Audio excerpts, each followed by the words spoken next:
सभी बच्चों का हिंदी की कक्षा में स्वागत है।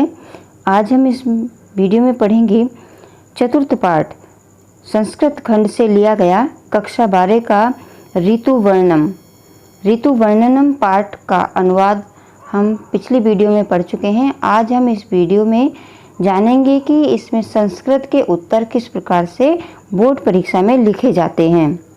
बच्चों को सबसे अधिक परेशानी होती है कि हम संस्कृत के प्रश्न कैसे लिखेंगे, तो आज हम इस वीडियो में जानेंगे कि किस तरह से हम संस्कृत के प्रश्न भी आसानी से उनके उत्तर दे सकते हैं।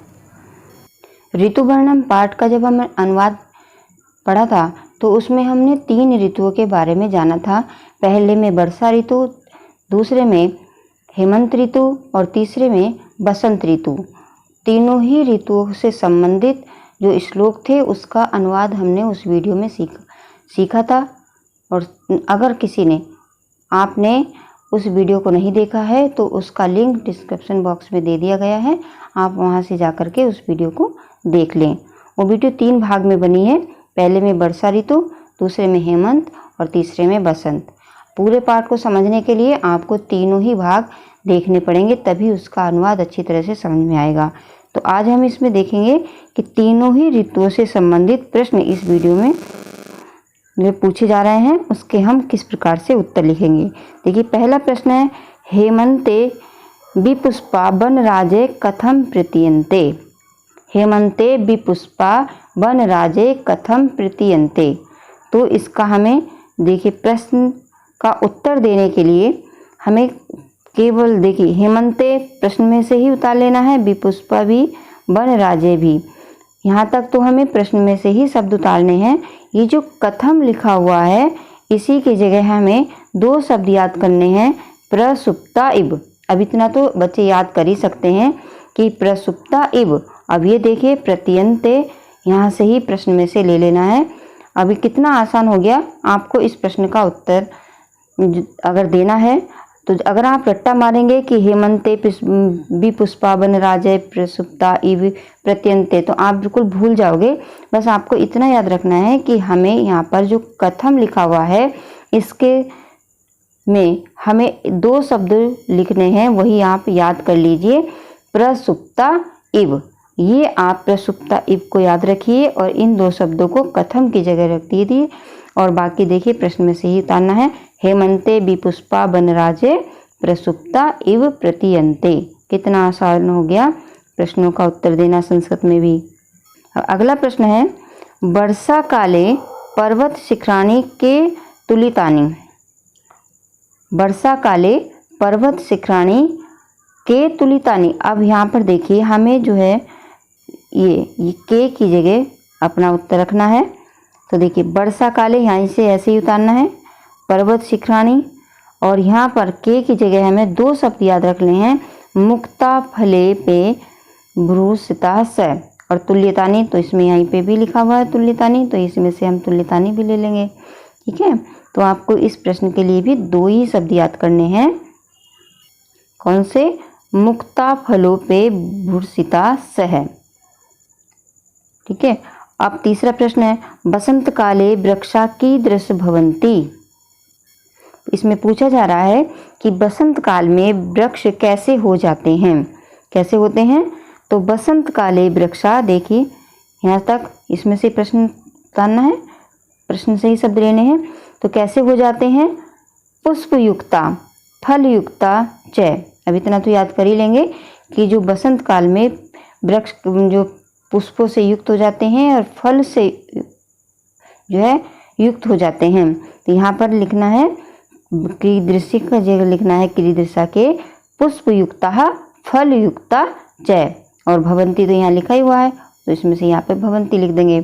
ठीक है, अगला प्रश्न है, कानन द्रुमा का गाम पुष्पे कदा अविकृंति।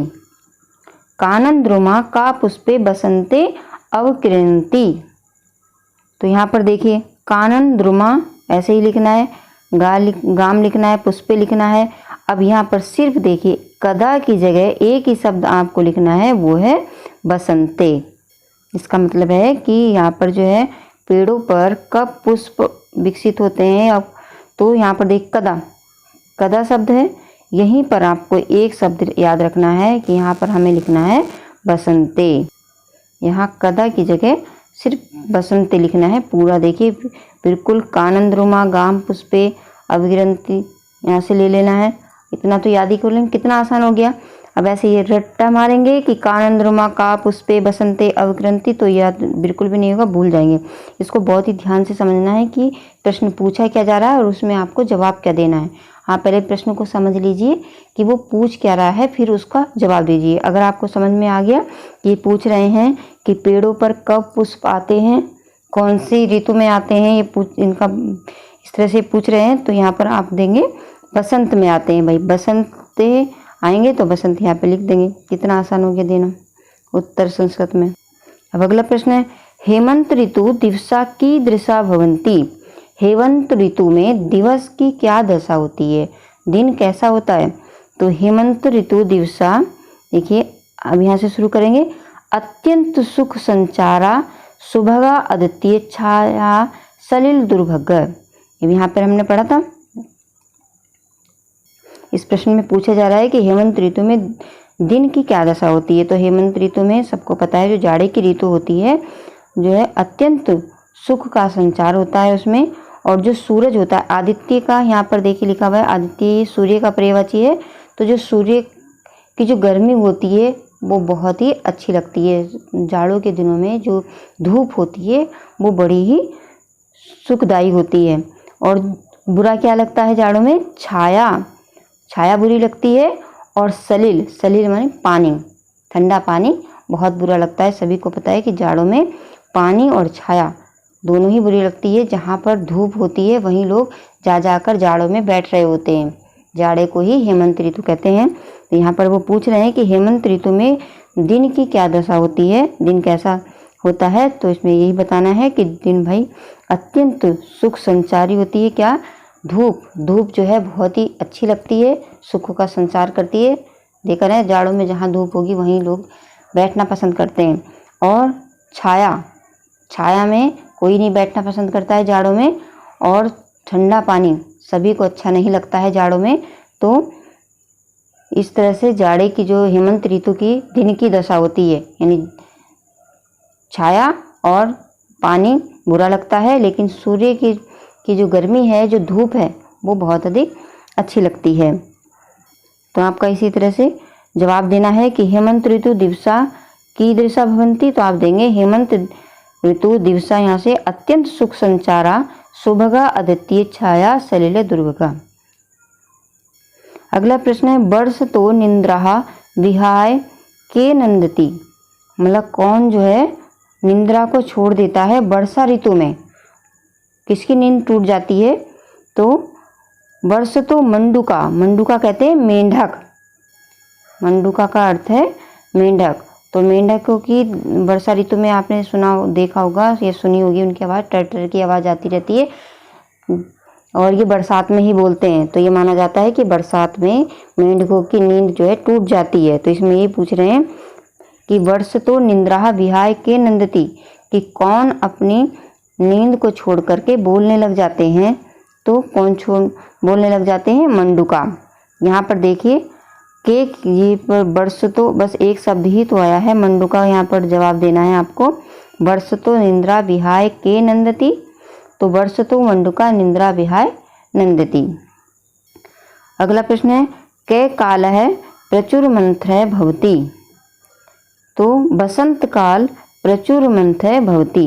अब यहाँ पर देखिए सिर्फ क्या लिखा है, का की जगह यहाँ पर लिखना है बसंत है, बाकी पूरा वैसे ही उतारना है प्रश्न की तरह। कितना आसान हो गया, का की जगह बसंत लिख देना है, हो गया प्रश्न का उत्तर।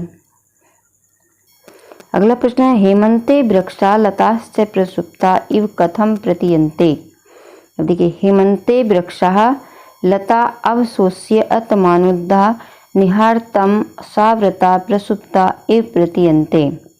इसको तो आपको याद ही करना पड़ेगा कि हेमंत वृक्षा लताश्च, देखिए यहाँ तक तो इसमें से ही उतारना है। यहाँ से आप याद करेंगे अवश्यो अत्वो नद्धा निहारतम साव्रता प्रसूता इव प्रतीयन्ते। अगला प्रश्न है वर्ष वसंतो पुष्पिता कणिकारा कीदृशा प्रतीयन्ते। तो वसंतो पुष्पिता कणिकारा स्वर्णयुक्ता पीताम्बरा नरा इव प्रतीयन्ते, कि बसंत ऋतु में जो पुष्प हैं, कनेर के जो पुष्प हैं, वो ऐसे लगते हैं जैसे सोने से युक्त और कोई व्यक्ति पीले कपड़े पहन करके बैठा हुआ है। इन प्रश्नों का उत्तर आप आसानी से तभी दे पाएंगे जब आप इसके अनुवाद को समझेंगे। तो इसलिए जितने भी अनुवाद के 3 भाग की जो वीडियो है, वर्षा ऋतु, बसंत और हेमंत, तीनों को ही अच्छी तरह से देखिए, समझिए, तभी आप, अगर पाठ का अनुवाद ही आपको नहीं आएगा तो आप प्रश्नों के उत्तर नहीं दे पाएंगे। पहले पाठ को समझना है, फिर प्रश्नों के उत्तर दे पाएंगे आप। देखिए अगला प्रश्न है, वर्षतो गगनम कीदृशं भवति। वर्षतो गगनम घनो पूर्णम अंधकार पूर्णम च भवति, कि वर्ष जो है, वर्षतो गगनम घनो पूर्णम अंधकार पूर्णम च भवति। वर्षा ऋतु में जो आकाश होता है वो अंधकार से परिपूर्ण हो जाता है, अंधकार से भरा होता है, दिन में ही रात लगने लगती है कभी कभी। तो वर्षा ऋतु गगनम कीदृशं भवति, पूछ रहा है कि वर्षा ऋतु में आकाश कैसा होता है। तो वर्षा ऋतु में आकाश घनो पूर्णम, बहुत घना, अंधकारपूर्ण, च भवति, मतलब बहुत अधिक घना अंधेरे से भरा हुआ होता है। अगला प्रश्न है, हेमंते जलचारिणः जले किम नाव गहन्ति, कि हेमंत ऋतु में जलचारी, जो जल में रहने वाले हैं, वो किस प्रकार से जो है व्यवहार करते हैं। तो हेमंते जलचारिण शीतस्य कारणात् जले नाव गहन्ति, इसमें पूछ रहा है कि हेमंत ऋतु में जो जल में रहने वाले पक्षी हैं वो भी जल में प्रवेश क्यों नहीं कर रहे हैं, क्योंकि जो है पानी कैसा हो गया है, शीतस्य कारणात्, जाड़े के कारण से वो जल में प्रवेश नहीं कर रहे हैं। पानी ठंडा है तो जो जल में रहने वाले पक्षी हैं वो भी जल में प्रवेश नहीं करना चाह रहे हैं। और किसके कारण नहीं करना चाह रहे हैं, शीतस्य कारणात्, यानी ठंड के कारण से। तो यहाँ पर जो किम है, किम यहाँ पर लिखा जाएगा हेमंते जलचारिणे शीतस्य कारणात् जले नाव गहन्ति। अगला प्रश्न है, पुंडरी कदा विकसति। पुंडरी कदा विकसति, कब खिलता है, पुंडरी का फूल कब खिलता है। तो कदा की जगह लिखना है प्रातः काले विकसति। तो आज इस वीडियो में हमने ऋतु वर्णनम के प्रश्नों के उत्तर संस्कृत में कैसे देंगे ये समझा। मुझे आशा है कि आप सबको इन प्रश्नों को किस प्रकार से बोर्ड परीक्षा में लिखेंगे ये समझ में अच्छी तरह से आ गया होगा।